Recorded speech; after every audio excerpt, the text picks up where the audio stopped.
What is going on, ladies and gentlemen? I just spent the last Saturday at Dublin Horror Con. So this is the newest horror convention in Ireland. This is run by the organisers of Dublin Comic Con. So this ran from November 8th and 9th. Peter unfortunately wasn't able to come with me, but I brought my good buddy Jeff with me to keep me company. So I thought I'd let you guys know what to expect from this convention. The venue is a little bit out of the way. This is the National Show Centre in Swords, quite a bit smaller than the convention centre where Dublin Comic Con takes place. But once you walk in, I think you definitely get that Dublin Comic Con vibe to it. There's quite a lot of the same vendors. The main hall was quite roomy, didn't really feel overcrowded or anything like that. There was definitely a good vibe. Always fun to be surrounded by horror fans. So most of the convention is taken up by the vendors. There were so many cool things I saw. You have your usual staples, Forbidden Planet, comic book guys, etc. But they definitely had the horror merchandise up front and center. If you were looking for a specific NECA figure or like a retro horror thing, I would imagine you would definitely find it here. I really love when it comes to these conventions, the kind of crafty stuff, and there was definitely a lot of that. There was some like crocheted figures and things like that. Lots of really cool poster vendors, I would definitely say as well. And then of course you have plenty of t-shirt vendors. There's even a few non-horror items I saw out on the show floor, which were pretty cool as well. So in terms of guests, there was actually quite a decent lineup at this one. So if you're a Terrifier fan, you'd have been absolutely loving this. Damien Leone, the director of the Terrifier trilogy, was there, as was David Howard Thornton, who plays Art the Clown. We actually got a glimpse of him in costume coming from his photo shoot. So that was pretty cool to see. Samantha Scafidi from the series was there as well. I was actually stunned how big their queue was. Like it was going around basically the entire show floor, which was pretty cool to see. I didn't realize Terrifier had such a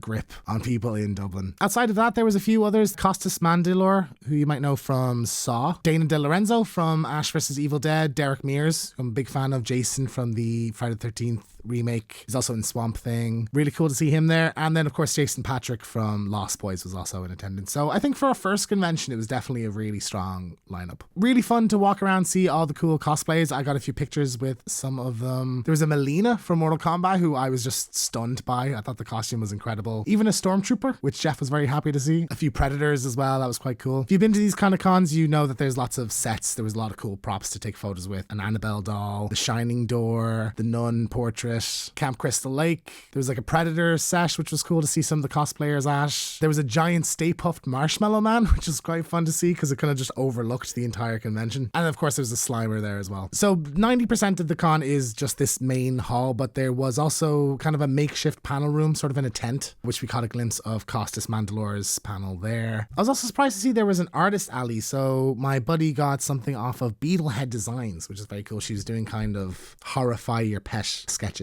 for a very reasonable price as well. So really cool to see that. So overall, I think for a first convention, this was definitely a success. Definitely feels very similar to Dublin Comic Con, but with more of a focus on the horror stuff. It is quite small, so I would say you don't need to go for 2 days unless you're getting plenty of autographs or you want to see all the Q&As. But for a few hours, I think it's definitely a fun time. Really looking forward to going to the next one. I'd definitely go again. And I'm excited to see what these guys do in the future. So that was my experience at Dublin Horror Con. Thank you so much for watching. If you enjoyed this, leave a like. If you're interested in seeing more videos on conventions, we have been to For the Love of Horror in Manchester for the last few years, so we have a few videos on those. So if that interests you, hit subscribe. Thanks again for watching, and we will see you next time.